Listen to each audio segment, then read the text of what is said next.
Okay, today's session is how we implement external CSS in Django applications. इसके पहले project में हमने देखा था कि इंटरनल CSS के थ्रू हमने पूरा 5 पेज का वेब एप्लीकेशंस प्रिपेयर किया था, जिसमें आप यहाँ पे देख सकते हैं होम पेज है, अबाउट अस का पेज है, सर्विसेज का पेज है, गैलरी का पेज है और कॉन्टैक्ट अस का पेज है। आज के सेशन में हम ये देखेंगे कि जैसे हम यहाँ पर जो इंटरनल CSS हम अप्लाई करते हैं या जो इंटरनल CSS हम यूज़ करते हैं, इसके अंदर एक लिमिटेशन ये है कि आपको सेम स्टाइल को बार बार लिखना पड़ता है। तो इंटरनल CSS भी यूज़फुल है, लेकिन उस केस में यूज़फुल है जहाँ पर आपको हर पेज में सेपरेट स्टाइल देना है। अब यहाँ पर आप एप्लीकेशन में देख रहे हो कि वही डिज़ाइन आपको होम पेज में भी यूज़ करना पड़ रहा है, वही डिज़ाइन अपन अबाउट अस के अंदर भी यूज़ कर रहे हैं, वही डिज़ाइन अपन सर्विसेज में यूज़ कर रहे हैं, वही डिज़ाइन अपन गैलरी पेज में यूज़ कर रहे हैं, वही डिज़ाइन अपन कॉन्टैक्ट अस में यूज़ कर रहे हैं।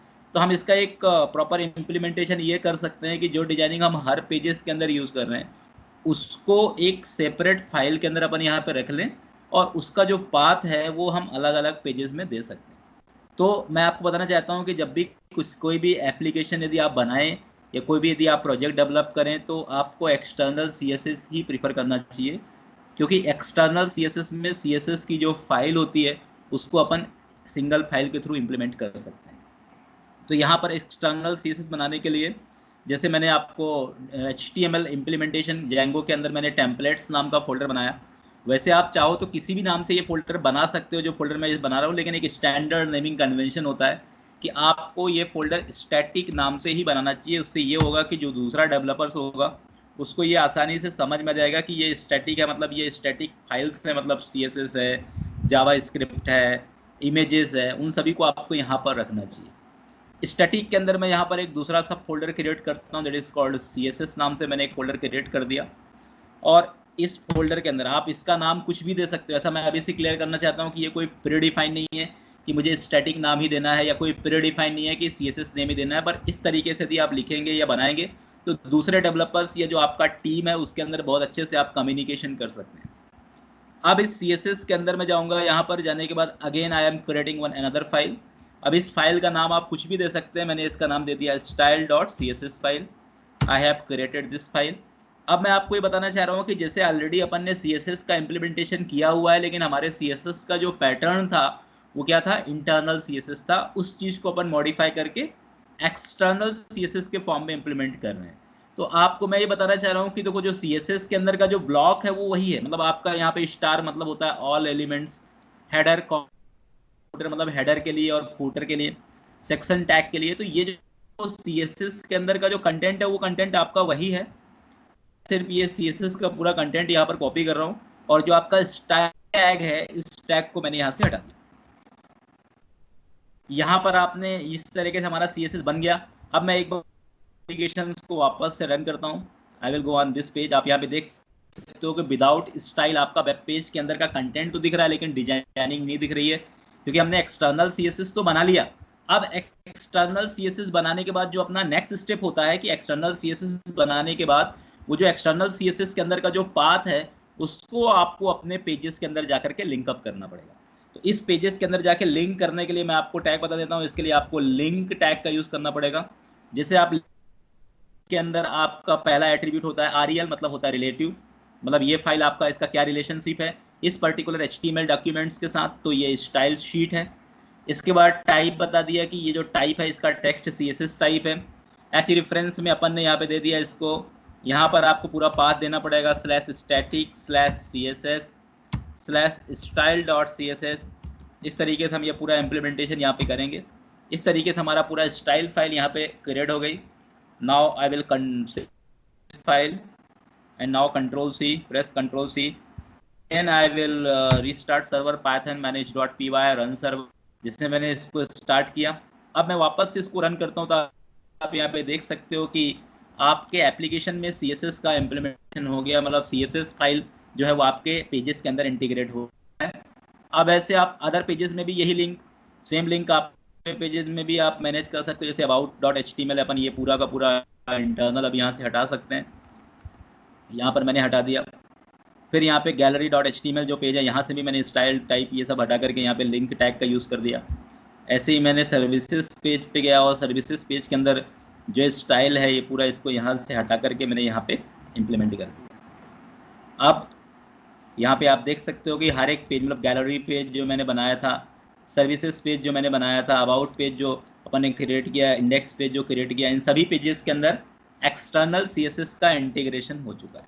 और अब आपको जब भी कोई भी चेंजेस करना है, फॉर एग्जांपल आपको आपके एप्लीकेशन में 100 पेजेस हैं, अब आप एक्सटर्नल CSS से आपका फायदा ये भी हो गया कि आपका एक ग्लोबलाइजेशन हो गया, मतलब आपको अब कोई भी चेंजेस करना होगा तो आपको हर पेजेस में जा करके चेंजेस नहीं करना है। आप एक सिंगल पेजेस के अंदर, मतलब इस स्टाइल शीट में यदि आप चेंजेस करेंगे तो वो सभी पेजेस में अफेक्टेड होगा। इससे आपका जो प्रोग्रामिंग का जो डिजाइन इम्प्लीमेंटेशन है वो आपका क्या हो चुका है, इसमें कॉमन हो चुका है।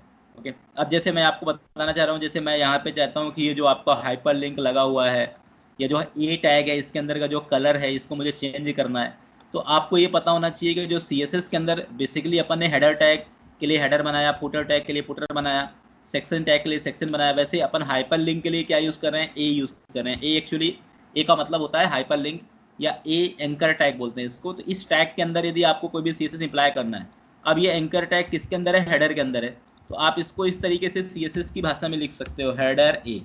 इसका मतलब ये हुआ कि हेडर के अंदर जो ए है, मतलब हेडर टैग के अंदर जाएगा पहले, और हेडर टैग के अंदर जो ए नाम से कोई भी टैग है, उस टैग की प्रॉपर्टीज अपन यहाँ पे चेंज कर रहे हैं। इसके लिए मैंने यहाँ पे कलर दे दिया, I will provide colour, colour में दे दिया मैंने इसमें और रेड कलर दे दिया इसको। टेक्स्ट डेकोरेशन, टेक्स्ट डेकोरेशन मैंने यहाँ पे दे दिया, टेक्स्ट डेकोरेशन कर दिया इसका नाम। तो टेक्स्ट डेकोरेशन से क्या हो जाएगा, आपका जो ये हाइपर लिंक दिख रहा है यहाँ से हट जाएगा। शायद मैंने कॉन्टैक्ट पेज में इसको नहीं हटाया, हम एक्सटर्नल CSS इंटीग्रेट नहीं किया अभी। कॉन्टैक्ट पेज में भी अपन एक्सटर्नल CSS को इंटीग्रेट कर देते हैं। तो आप यहाँ पे देख सकते हो कि सभी पेजेस के अंदर चेंजेस हो गया, मतलब मैंने एक जगह चेंजेस किया और उसका इफेक्ट हर पेज में हो गया। और यही काम यदि आप इंटरनल CSS के थ्रू करते तो ये वर्क आपको हर पेजेस में जा करके करना पड़ता। अब मैं चाहता हूँ कि जो इनके बीच में जो डिस्टेंस है वो मुझे इंप्लीमेंट करना है, तो इसके लिए मैं यहाँ पे मार्जिन लेफ्ट लगा सकता हूँ। मार्जिन लेफ्ट मैंने लगा दिया 20 पिक्सल। जैसे मैंने 20 पिक्सल लगाया तो ऑटोमेटिकली इनके बीच में आपको डिस्टेंस भी इम्प्लीमेंट होकर के आ रहा है। तो इस तरीके से मैंने एक एग्जांपल आपको दिया कि इस तरीके से हम इसको इम्प्लीमेंट कर सकते हैं, और ये हमारा इम्प्लीमेंटेशन है। तो आपको देखो CSS आप सभी तरीके की यूज़ कर सकते हो। अब इंटरनल का भी यूज़ करोगे, जैसे मुझे कभी भी रिक्वायरमेंट ऐसा है कि मुझे कोई भी CSS का यूज़ सिर्फ इसी पेज में करना है, जैसे चाहता हूँ कि जो H1 लिखा हुआ है, जितने भी H1 आप लिखोगे इसके अंदर अबाउट के पेज के अंदर, उसी के अंदर का H1 मुझे करना है। तो यहाँ पर H1 मतलब ये हेडिंग टैग होता है, और इस H1 को मैंने जाकर के कर दिया कि भाई जो H1 जहाँ पर भी है इसका कलर, ठीक है, इसका कलर कौन से कलर कर दिया मैंने कि ये कलर है, येलो कलर में ये दिखेगा। तो आप देख सकते हो कि सिर्फ अबाउट के अंदर मैंने इंटरनल CSS यूज़ किया है। तो आप जितने भी H1 लिखो, जैसे मैंने एक H1 यहाँ लिख दिया, अब एक H1 मैं यहाँ पे लिख दूंगा, ठीक है, वेलकम इन फूटर सेक्शन लिख दिया मैंने इसमें। तो आप यहाँ पे देख सकते हो कि जैसे मैंने यहाँ पे वेलकम इन फूटर सेक्शन लिखा, तो H1 का जो पर्टिकुलर इम्प्लीमेंटेशन है वो सिर्फ और सिर्फ अबाउट में ही होगा। इंटरनल CSS का इफेक्ट सिर्फ इसी पेज में होगा और किसी दूसरे पेज में नहीं होगा। आप होम पेज में जाओ या सर्विसेज पेज में जाओ, यहाँ पर भी H1 लिखा हुआ है, लेकिन आप देख सकते हो यहाँ पे कोई इफेक्ट नहीं है, लेकिन सिर्फ अबाउट अस के अंदर ही इसका इफेक्ट है। तो मतलब इंटरनल CSS की रिक्वायरमेंट तब होती है जब हमें CSS के अंदर या कोई भी डिजाइनिंग ऐसा है जो उस पर्टिकुलर पेजेस के अंदर मल्टीपल टाइम्स आपको यूज करना है।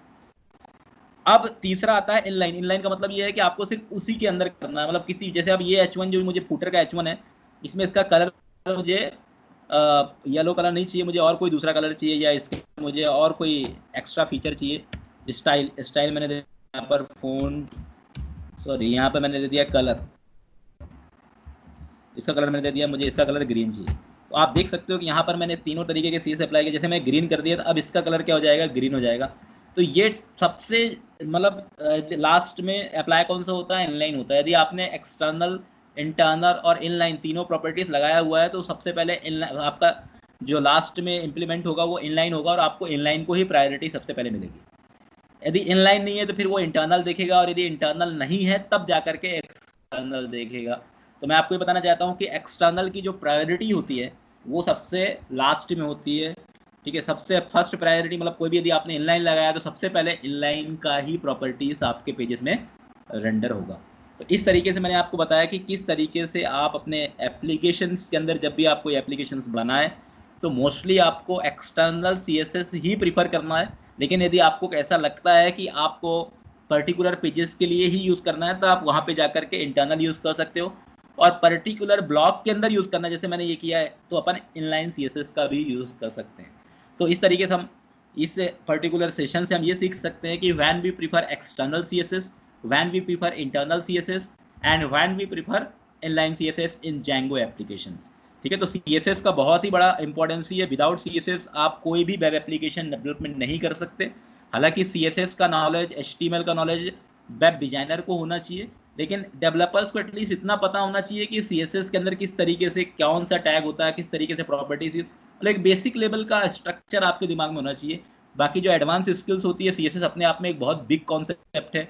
It's not a little bit concept, it can't be completed 1 or 2 days। आप इसके अंदर जितना पढ़ोगे उतना कम है। ये खुद ही एक टेक्नोलॉजी है, सीएसएस, एचटीएमएल, ठीक है, जावा स्क्रिप्ट, जेक्यूरी, ये पूरा फ्रंट एंड टेक्नोलॉजीज होते हैं, और इनका जो मेनली रोल होता है वो वेब डेवलपर्स के लिए नहीं होता है। ये वेब डिजाइनर्स प्रोफाइल के जो कैंडिडेट होते हैं या यूआई डेवलपर्स जो होते हैं उनके लिए ये ज़्यादा बेनिफिशियल होता है। ओके।